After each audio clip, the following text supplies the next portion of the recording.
Ngasigi thongdok wari asidi tabada yamna angakpa aduga hawgalaliba nupi oibisingnasu tasinba khangjinbada kanagadaba thongdok wari amani. Nupi amana nupa amaga nungsinarami. Nupa asiga nungsinarubadagi mahaki mafamda ahomba kaya ama oiki mahaki maming phawba hongdoklami.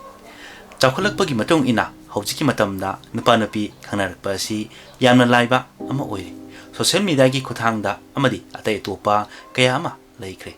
Hariba mayam asidagi khangnarakpa natragana karigumba ama hektagi khangnarakuna nungsinaba tarabasu nupa asi kanano karamba miyuino khangdoktringaida hanana magidamak lepibani haiduna imung manunggi miyoisingbu tungoinaramnaga thadokuna chatkhiba aduna kona mahakna numit kharanigi mamangda nungsinarkiba nupa aduna maram oiraga mahaki punsi chuppa manghanbagi machak ama oiheli. Maram masina laibak changing yengbagi mahutta hariba miyoi asi kanano karamba miyoino haiba khangdokpa mathau yamna taribani. Nungsinaba khudingmak afaba nungaiba punsi phangduna hingani haiba leite. Maduda minambiramba kaya amasu yautaba nati. Ngasigi thongdok wari asidi Lakhnauda thokiba thongdok amani. Lakhnaugi media khungangda nupi ama leirami mamingna Ishrat Parvin ni. Mahaki chahi asi kunithoimuk surabini. Masak matau yamna phajabi ing tapsabi mabuk mapau yamna phabani. Miyoi ama hektaga yamna thuna khangnaba tinaba ama oirami. Mafam aduda gym ama leirami. Ishratna gym asida sanaba chatlami. Aduga gym aduda trainer oina leiba nupa ama lei. Mamingna Puspendra Dewarini. Makoi anina hariba gym asida thengnaduna khangnakibani. Ahanbada makoina marup ama oina tinaraki. Makoi ani wari watai sanabada chanaba nungaiba ama oirami. Asomna ikhang khanghodana makoi ani nungsinaba horami. Makoi anina toina unaba chatminaba tawrami. Amana amabu thadokpa ngamlamde. Amana ama udabada leiba ngamnaramde. Adubu makoi anigi mari asi makoi yungi ahal lamanadi yaramde. Maramdi makoi asi tongan ba kas amani. Makoi imung manunggi miyoina makoibu tonganba kas amada luhongba pamlamde.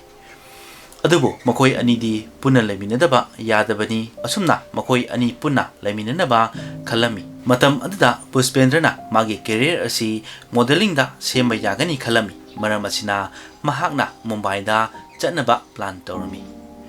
Hariba pau adu mahakna Ishrat tamlami.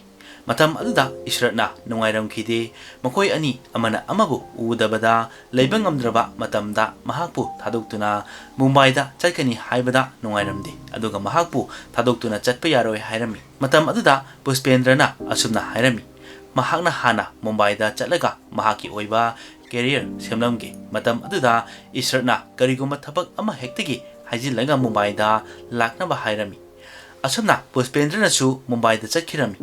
Matam khara leirba matungda Ishratna Puspendra yaudana mahakpu udana leibada ngamdaba awaba oirami. Maram asina mahakna yungi miyoisingda karigumba ama hekta haijinduna Mumbai da chatuna Puspendra gi manakta leirami. Asumna Ishratna Puspendrana leiriba mafam aduda laktuna leirami. Adugi matungda mandir amada luhongduna Ishrat Parvindagi Soni Tiwari olami. Asumna makoi anina matai manau ama oina Mumbai da leirami.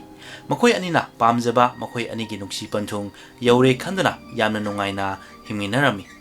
Asumna matam khara leiminaraba matungda COVID-19 gi matam laklami. Matam aduda COVID gi lainana maram oiraga Puspendra gi thabak toklami. Adugi matung Puspendrana modeling oinaba panakana honakibani. Adubu oiba yagide. Mahangna matam khara gym amada thabak tawduna leirakibani.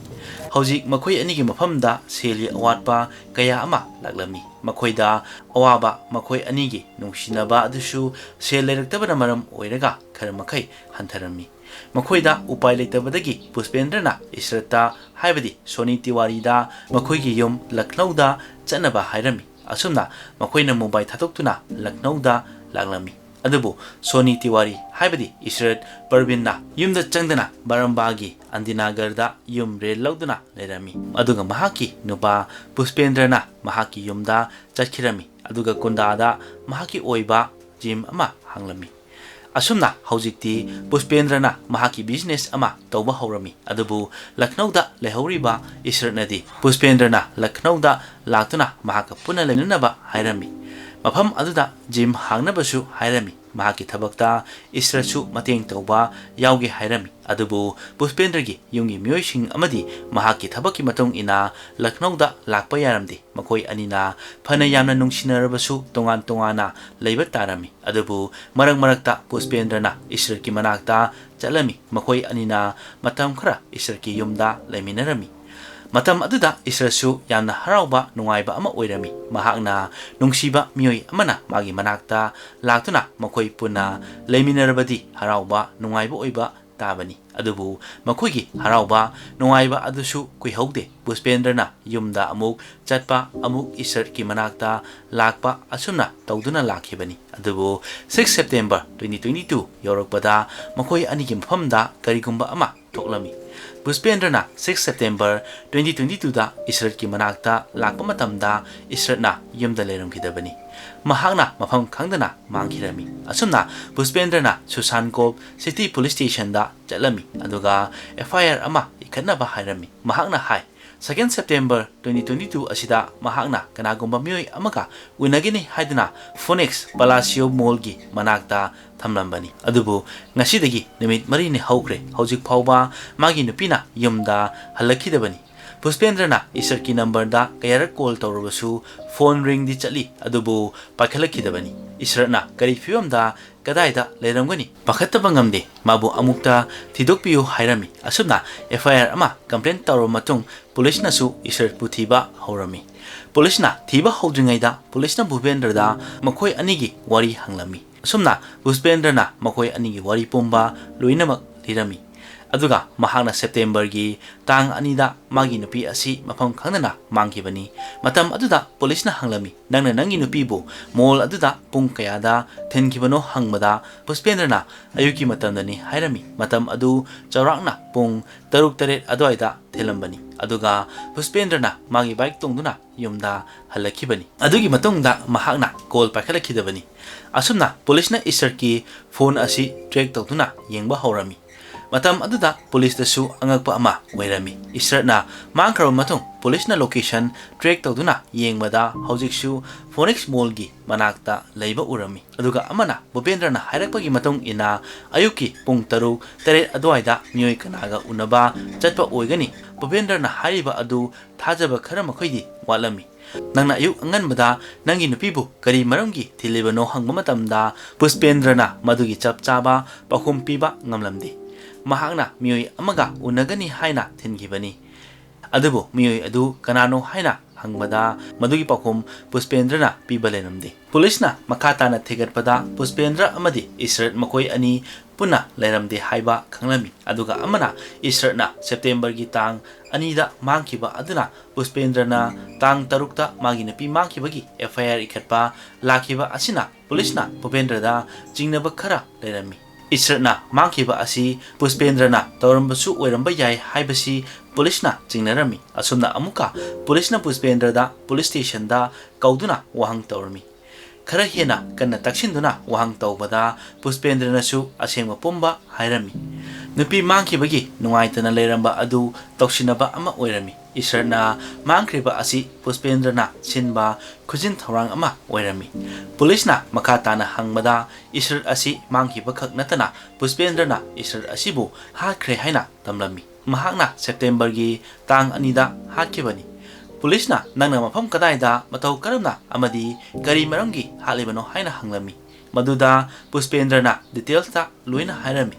पुष्पेंद्रना 2 September दा कोलंबादा लांगलमी अदुगा महाकना मागी नुपीगा worry वताई सानरमी अदुगी मतुंग पुंग खरा लेरगा महाकना मखोइगी मयाम्बा कोबिन तिवारी अमदी मागी ममानबा सूरज बर्मबु ईश्वरना लेरिबा रेनगी yum अदुदा कौरखिबनी मखोई अनी असी मफम अदवाइदा लेबनी अदुगा पुष्पेंद्रना मागी नुपी ईश्वरता हाय मखोई अनी असी ngasiदी मखोइगी युमदा तुंगदौरिबनी मखोइना थबक अमदगी मफम असिदा लाखिबनी मखोइगी थबक लोइरगा मखोइना हनकिगदबनी हायरमी असुमना मखोइना 2 September असिदा ईश्वर की युमदा लेरंबनी असुमना मखोइना चाक चानरबा मतुंग तुमनरमी नोंगालमदाइगी पुंग 4 अदवाइदा पुष्पेंद्रना तुमदुना लेरिबा का अदुदा थोंग हांदोक्तुना गोविंद अमदी सूरज चंगलंबनी तुमदुना लेरिबा ईश्वर की ꯃꯈꯣꯡ ꯑꯗꯨ ꯀꯣꯕꯤꯟꯅ ꯐꯥꯔꯝꯃꯤ ꯑꯗꯨꯒ ꯁꯨꯔꯖ ꯕꯔꯃꯅ ꯈꯨꯠ ꯐꯥꯖꯤꯜꯂꯝꯃꯤ ꯃꯇꯝ ꯑꯗꯨꯗ ꯏꯁ꯭ꯋꯔꯁꯨ ꯃꯤꯀꯞ ꯊꯣꯛꯂꯝꯃꯤ ꯑꯗꯨꯕꯨ ꯃꯍꯥꯛꯅ ꯋꯥꯈꯜ ꯇꯥꯗ꯭ꯔꯤꯉꯩ ꯄꯨꯁꯄꯦꯟꯗ꯭ꯔꯅ ꯇꯥꯋꯦꯜꯒꯤ ꯐꯤꯅ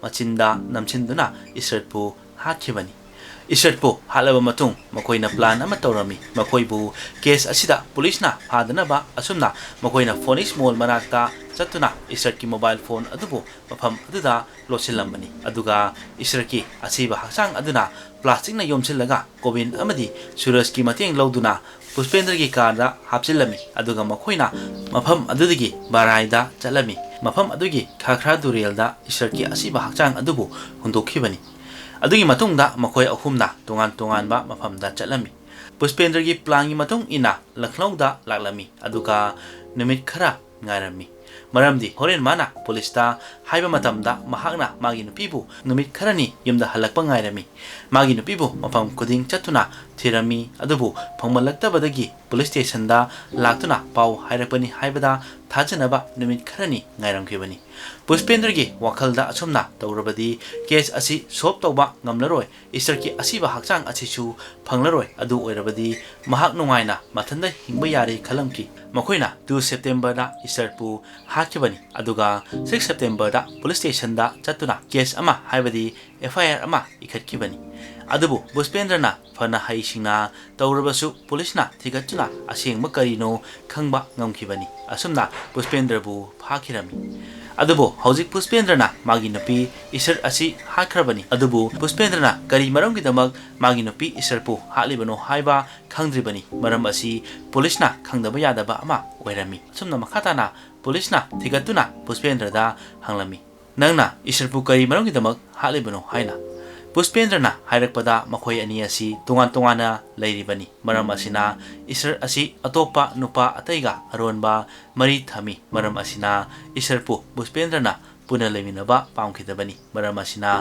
ꯃꯍꯥꯛꯅ ꯄꯨꯁꯄꯦꯟꯗ꯭ꯔꯕꯨ ꯊꯥꯗꯣꯛꯇꯨꯅ ꯇꯣꯉꯥꯟꯕ ꯃꯐꯝ ꯑꯃꯗ ꯔꯦꯟ ꯂꯧꯗꯨꯅ ꯂꯩꯈꯤꯕꯅꯤ ꯏꯁ꯭ꯋꯔꯅ ꯃꯨꯁꯂꯤꯝ ꯙꯔꯃꯕꯨ ꯍꯣꯡꯗꯣꯛꯇꯨꯅ ꯍꯤꯟꯗꯨ ꯙꯔꯃꯗ ꯍꯣꯡꯈ꯭ꯔꯕꯅꯤ ꯍꯥꯏꯔꯤꯕꯁꯤꯡ ꯑꯁꯤ ꯄꯨꯁꯄꯦꯟꯗ꯭ꯔꯒꯤ ꯌꯨꯝꯒꯤ ꯃꯤꯑꯣꯏꯁꯤꯡꯅ ꯈꯪꯂꯝꯃꯤ ꯃꯈꯣꯏꯒꯤ ꯏꯃꯨꯡꯒꯤ ꯃꯤꯑꯣꯏꯁꯤꯡꯅ ꯍꯥꯏꯔꯤꯕꯁꯤꯡ ꯑꯁꯤ ꯀꯔꯤꯁꯨ ꯌꯥꯔꯝꯗꯦ ꯃꯈꯣꯏꯅ ꯄꯥꯝꯂꯝꯗꯦ ꯃꯗꯨꯗꯤ ꯃꯨꯁꯂꯤꯝ ꯅꯨꯄꯤ ꯑꯃꯅ ꯃꯈꯣꯏꯒꯤ ꯃꯃꯧ ꯅꯨꯄꯤ ꯑꯣꯏꯕ ꯌꯥꯔꯝꯗꯦ ꯄꯨꯁꯄꯦꯟꯗ꯭ꯔꯗ ꯀꯔꯤꯒꯨꯝꯕ ꯎꯄꯥꯏ ꯑꯃ ꯇꯧꯗꯨꯅ ꯏꯁ꯭ꯋꯔꯒ ꯂꯥꯞꯊꯣꯛꯅꯕ ꯇꯧ ꯍꯥꯏꯅ ꯏꯃꯨꯡꯒꯤ ꯃꯤꯑꯣꯏꯁꯤꯡꯅ ꯇꯠꯇꯅ ꯄꯨꯁꯄꯦꯟꯗ꯭ꯔꯗ ꯍꯥꯏꯈꯤꯕ ꯂꯩꯔꯝꯃꯤ नाकन अमदना इमुंगी प्रेशर अदुगा नाकन अमदना महाक मथंदना रेल लौतुना लेगिबा असिना मंगोंदा वखल मखन मखल खलक्तुना मागी नपीबु मिनुंगसि लैतना हाकिबनी माबु नुंसिबगिदमक इमुंग मनुंग सागै नातै पुनमक थादोक्तुना मागी धर्मबु होंदोक्तुना नुंसिबगी मनाक्ता लैरबदि खंदुना लाखिबि ईश्वरपु खेनबा अमना मरम ओइरगा मिनुंगसि लैतना ईश्वरपु हाकिबनी अदुगा अमना मखोइना ईश्वरपु हालबा मतों मखोइबु पुलिसना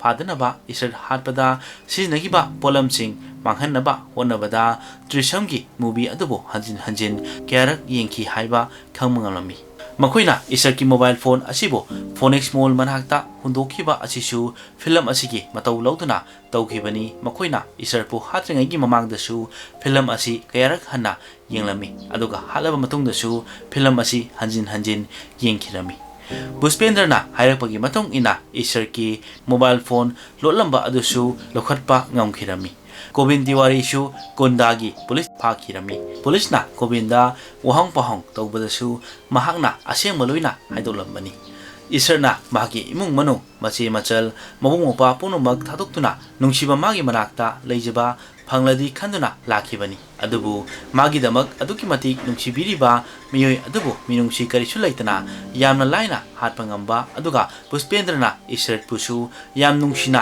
लोइनरखिबनी असुमना नुंसिबिरगा मियोय अदुबु हातकदबा ओइरबदी करि मरंगी नुंसिरिबनो हाइबा असि वहांग ओइना हांगनिंगली मसिनी ngasi असेंगबा थोखिबा थोदोक अमगी wari asi tabiraba matungda adomda kari phawibage haiba comment toduna khanganbiru aduga wari asi tahanjaba matamda soikilan giba yawrabusu tabiraba singna ngakpinaba haijari aduga channel asibu support tawiba oina like share comment amadi subscribe tawba kawbiganu